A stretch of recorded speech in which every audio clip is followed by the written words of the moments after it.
एक गांव में विमला अपनी बेटी पिंकी के साथ रहती थी। पति के गुजर जाने के बाद विमला दूसरों के घरों में जाकर काम करके अपनी बेटी का पालन पोषण करती है। वहीं पिंकी जो एक होशियार लड़की थी, पिंकी को पढ़ना लिखना बहुत अच्छा लगता था। एक दिन की बात है। माँ, सब बच्चे स्कूल जा रहे हैं, मैं कब जाऊंगी? बेटा, तुम भी जल्दी स्कूल जाओगी। इस बार जब मालकिन पैसे देंगी तब मैं तुम्हारा नाम स्कूल में लिखवा दूंगी। ठीक है माँ। अच्छा चल काम पे, वरना देर हो जाएगी। विमला अपनी बेटी को लेकर काम के लिए निकल जाती है। एक जगह काम पूरा करने के बाद वहाँ से दूसरे के घर जाती है। ऐसे ही विमला का काम चलता था। महीना पूरा होने पर विमला अपनी मालकिन से पैसों के लिए कहती है, मैम साहब, महीना पूरा हो गया है, क्या आप मुझे पैसे दे देंगी? मुझे जरूरत है। अरे, तुझे पैसे की इतनी क्या जरूरत है? अभी पैसे नहीं मिल सकते हैं। नहीं मैम साहब, ऐसी बात मत करो, मुझे अपनी बेटी का नाम स्कूल में लिखवाना है। अरे विमला, इसका स्कूल में नाम लिखवाना इतना जरूरी नहीं है। मेरे पास अभी पैसे नहीं हैं, जब होंगे तब मैं तुझे दे दूंगी। इतना सुनकर विमला बहुत निराश हो जाती है और वह अपने घर जाने लगती है। माँ, आज तो मालकिन ने कुछ खाने को भी नहीं दिया है। माँ, मुझे बहुत भूख लगी है। बेटा, अभी हम रास्ते में हैं, घर जाकर मैं तुम्हारे लिए कुछ बनाती हूँ, फिर तुम खा लेना। ठीक है माँ। विमला और पिंकी घर के लिए जा रहे होते हैं कि तभी पिंकी को रास्ते में एक सेब पड़ा मिलता है। माँ, वो देखो सेब। हाँ बेटा। पिंकी उस सेब को उठा लेती है। माँ, इस सेब को घर चलकर खाएंगे। हाँ ठीक है। पिंकी घर के अंदर जा रही थी कि तभी उसे एक आवाज सुनाई देती है। बेटा, बहुत भूख लगी है, मुझे कुछ खाने को मिल सकता है? बहुत दिनों से कुछ भी नहीं खाया है। बाबा, आपने बहुत दिनों से कुछ भी नहीं खाया? नहीं बेटा। ये लो बाबा, मेरे पास एक सेब है, आप ये सेब खा लो। और मेरी माँ खाना भी बना रही हैं, तो आप खाना भी खा लेना। पिंकी, क्या हुआ? तू किससे बातें कर रही है? माँ, ये बाबा ने बहुत दिनों से कुछ भी नहीं खाया है, इसलिए मैंने इन्हें वो सेब दे दिया। लेकिन बेटा, तुझे तो सेब बहुत पसंद है, अब तू क्या खाएगी? और मेरे पास तो पैसे भी नहीं हैं जो मैं तुझे सेब खरीद कर दूं। माँ, कोई बात नहीं, मैं खाना खा लूंगी। बाबा, मेरी बेटी ने मुझे बताया कि आप बहुत भूखे हैं, आइए मैं आपके लिए खाना लगा देती हूँ। नहीं बेटी, मेरी भूख तो सेब खाकर ही चली गई, बस मैं कुछ देर आराम करना चाहता हूँ। ठीक है बाबा, आप आराम करो। शाम हो जाती है, विमला और पिंकी भी सो जाते हैं। सुबह होते ही पिंकी बाबा को देखने के लिए बाहर आती है, तो वह देखकर चौंक जाती है। माँ, माँ। क्या हुआ बेटा, इतनी जोर जोर से क्यों आवाज लगा रही हो? माँ, बाहर तो आओ। विमला बाहर आती है तो देखती है कि उसके घर के बाहर सेब का एक बहुत बड़ा पेड़ लगा होता है और उस पर ढेर सारे सेब लगे होते हैं। माँ, ये सेब का पेड़ कितना बड़ा है ना? हाँ बेटा, लेकिन कल तो यहाँ कुछ भी नहीं था और आज इतना बड़ा सेब का पेड़। मुझे लगता है कि वो बाबा चमत्कारी बाबा थे। विमला बाबा का धन्यवाद करती है। पिंकी जब पेड़ से एक सेब तोड़ती है तो वहीं पर एक दूसरा सेब आ जाता है। देखो माँ, एक सेब तोड़ने से फिर से दूसरा सेब वहीं पर लग गया। मुझे लगता है ये जादुई सेब का पेड़ है। विमला और पिंकी दोनों बहुत खुश होते हैं। इतने सारे सेब! माँ, इतने सारे सेब तो हम अकेले नहीं खा सकते, क्यों ना हम इन सेबों को बाजार में बेचने चलें? हाँ बेटा, लेकिन सिर्फ मैं जाऊंगी, क्योंकि अब तो तुम स्कूल जाओगी, है ना? हाँ माँ, सच में, अब तो मैं स्कूल जा सकती हूँ। विमला अब पिंकी को स्कूल छोड़ने जाती, उसके बाद बाजार जाकर सेब बेचने जाती। विमला के सेब बाजार में बहुत बिकते थे। उसके सेब इतने मीठे थे कि उसके सेबों की बिक्री ज्यादा होने लगी। अब धीरे धीरे विमला बहुत अमीर हो जाती है और अपने गांव के जरूरतमंद लोगों की मदद भी करती है।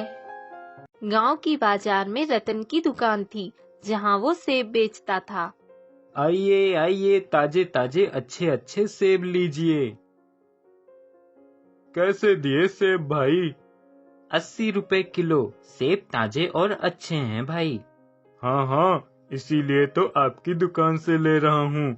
आप अच्छे दाम में ताजे सेब जो देते हो, वरना कई लोग ना तो अच्छे सेब देते हैं और दाम भी ज्यादा लगाते हैं।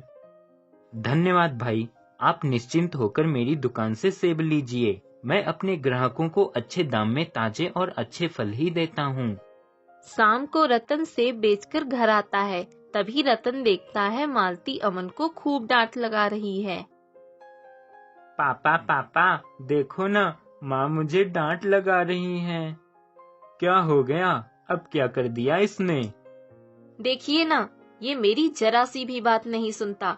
खेलने के कारण ना तो ये ढंग से कुछ खाता है, ना ही पढ़ता है। इसके स्कूल से रोज शिकायतें आती हैं। अच्छा ठीक है, मैं तुम्हारी इस समस्या का भी समाधान कर ही देता हूँ। मैं एक टीचर से बात करके इसकी ट्यूशन लगवा देता हूँ। फिर ये पढ़ेगा भी और स्कूल से शिकायत भी नहीं आएगी। हाँ, ये आपने सही कहा। यही सही रहेगा।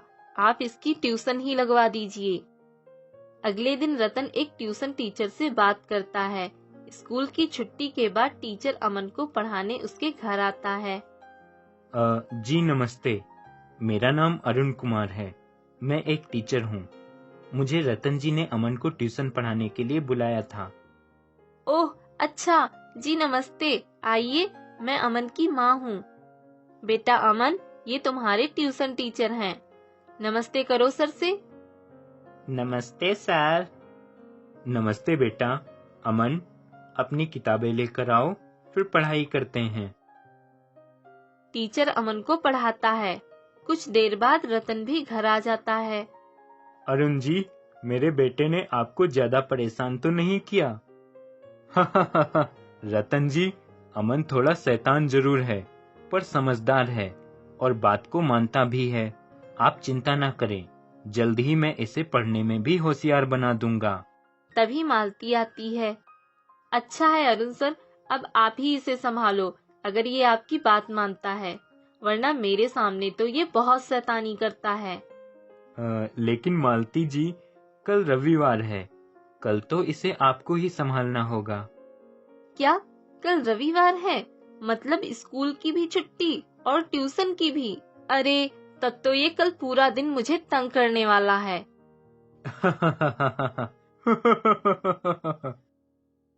मालती, अब एक दिन तो तुम्हें इसे संभालना ही होगा।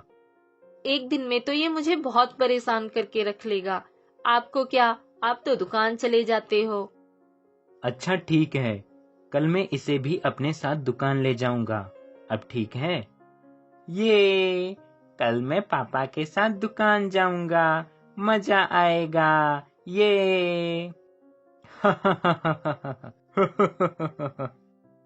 अच्छा रतन जी, अब मुझे भी इजाजत दीजिए, मैं चलता हूँ। अगले दिन रतन अमन को अपने साथ दुकान लेकर जाता है। दुकान पर रतन सेब बेचता और अमन रतन को सेब बेचते हुए और लोगों को सेब खरीदते हुए देखकर बहुत खुश होता है। तभी अमन अपने पिता से पूछता है, पापा, लोग सेब क्यों खरीदते हैं और सेब खाने से क्या होता है? बेटा, सेब बहुत ही लाभकारी फल है। रोज सुबह खाली पेट एक सेब खाने से हम हमेशा स्वस्थ रहते हैं। हमें किसी भी प्रकार की कोई बीमारी नहीं होती और हमारा दिमाग भी तेज होता है।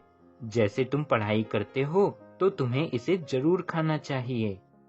लेकिन पापा, सेब में ऐसा क्या होता है जो इसे खाने से ही हम स्वस्थ रहते हैं और हमारा दिमाग बढ़ता है? कुछ और खाने से क्यों नहीं ऐसा होता? अब इतना ज्यादा सेब के बारे में तो मुझे भी नहीं पता। तुम ये बात कल अपने ट्यूशन टीचर से पूछना, वो तुम्हें सेब के बारे में पढ़ाएंगे। पिता की बात सुनकर अमन सेब के बारे में जानने के लिए उत्साहित हो जाता है और घर आकर अगले दिन वह अपने ट्यूशन टीचर का इंतजार करता है। मम्मी, अरुण सर कब आएंगे मुझे पढ़ाने? अरे वाह, एक ही दिन में मेरा बेटा इतना सुधर गया। पढ़ाई के लिए तू अपने टीचर का इंतजार कर रहा है। आइए अरुण सर, क्या बात है, ये तो एक दिन में ही सुधर गया। कितनी देर से आपका इंतजार कर रहा है। अरे वाह, ये तो बहुत खुशी की बात है। अमन, क्या तुम सच में मेरा इंतजार कर रहे थे? हाँ अरुण सर, मुझे आपसे सेब के बारे में जानना है। पापा कहते हैं सेब खाने से हम बीमार नहीं होते, तो सर सेब में ऐसा क्या होता है जिसे खाने से हम बीमार नहीं पड़ते? ठीक है अमन, आज मैं तुम्हें सेब के गुणों के बारे में बताता हूँ। सेब एक बहुत ही लाभकारी फल है। इसमें vitamin A, vitamin B, vitamin C पाया जाता है। इसके साथ ही कैल्शियम, पोटेशियम और एंटीऑक्सीडेंट्स भी मौजूद होते हैं। ये सारे विटामिन्स और तत्व हमारे शरीर में आँखों की रोशनी, हड्डियों की मजबूती और हमारी स्किन के लिए काफी फायदेमंद होते हैं। इसके साथ ही रोज सुबह खाली पेट एक सेब खाने से दिल की समस्या, लीवर की गंदगी साफ होती है, जिससे हमारी पाचन क्रिया में सुधार होता है और हम स्वस्थ रहते हैं। अरुण सर की यह बातें पास में खड़े रतन और मालती भी सुन रहे होते हैं। अरे वाह अरुण सर, मैं इतने दिनों से सेब बेच रहा हूँ, पर सेब के बारे में इतनी जानकारी तो मुझे भी नहीं थी। कितनी अच्छी बातें बताई आपने। हाँ अरुण सर, एक सेब खाने से इतने फायदे होते हैं, ये तो मैंने भी आज ही जाना है। आज से मैं भी अपने घर में सबको एक सेब रोज खिलाऊंगी। हाँ अरुण सर, अब मैं भी रोज एक सेब खाऊंगा और सेब के बारे में अपने दोस्तों को भी बताऊंगा।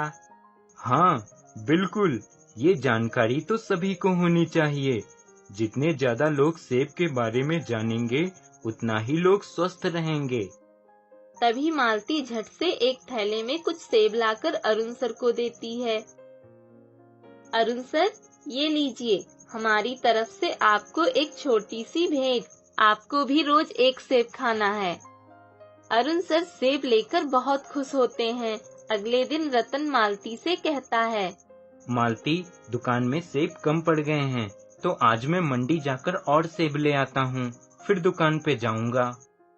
इतना कहकर रतन थोक में सेब खरीदने मंडी जाता है, लेकिन मंडी में सेब के भाव सुनकर रतन चौंक जाता है। क्या 15,000 रुपए कुंटल सेब, मतलब 150 रुपए किलो?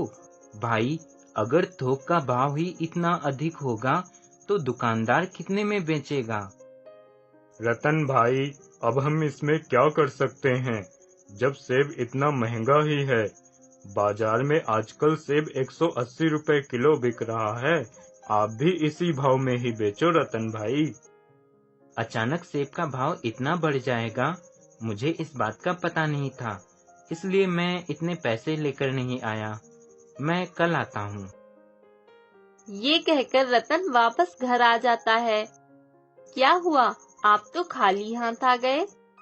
तभी रतन मालती को सारी बात बताता है। इतना महंगा सेब, तो अब हम क्या करेंगे? अगर हमारी दुकान नहीं चल पाएगी तो घर का खर्च कैसे चलेगा? पता नहीं मालती, अब सब भगवान ही ठीक कर सकता है। तभी अमन आता है। मम्मी, मुझे भूख लगी है। बेटा अमन, मैं अभी खाना बनाती हूँ, तब तक एक सेब खा ले। ठीक है मम्मी। अमन एक सेब खाता है और उसके बीजों को घर के आंगन में बो देता है। अचानक सुबह मालती आंगन में देखती है और देखकर हैरान रह जाती है। हाँ, ये क्या, सेब का पेड़? ये अचानक इतना बड़ा सेब का पेड़ कहाँ से आ गया? तभी वहाँ रतन और अमन भी आ जाते हैं। अरे ये क्या मालती, हमारे आंगन में ये अचानक इतना बड़ा सेब का पेड़ कहाँ से आ गया? पता नहीं, मैं भी तो यही सोच रही हूँ। देखो इस पे कितने सारे सेब लगे हुए हैं। तभी अमन कहता है, मम्मी, पापा, कल मैंने जो सेब खाया था उसके बीजों को मैंने यही बो दिया था, उसी से ये पेड़ उगाया है। लेकिन एक रात में बीज उगकर इतना बड़ा पेड़ कैसे बन गया, जिसपे सेब भी लगे हुए हैं? तभी पेड़ बोलता है, रतन, मैं एक जादुई सेब का पेड़ हूँ। तुम बहुत अच्छे इंसान हो। तुम लोगों को सेब के गुणों के बारे में बताते हो और सेब को खाने से होने वाले फायदों के बारे में बताते हो। इसीलिए अब तुम इस पेड़ से जितने चाहे उतने सेब तोड़ो। तुम जितने सेब तोड़ोगे उतने ही सेब वापस पेड़ में लग जाएंगे। पेड़ की बातें सुनकर रतन और मालती दोनों बहुत खुश होते हैं। अब रतन अपनी दुकान में सस्ते दामों में सेब बेचता। अब उसके पास कभी सेब कम नहीं पड़ते और रतन की दुकान पे खूब ग्राहक आते। रतन सभी को सेब बेचता और सेब के गुणों के बारे में भी बताता।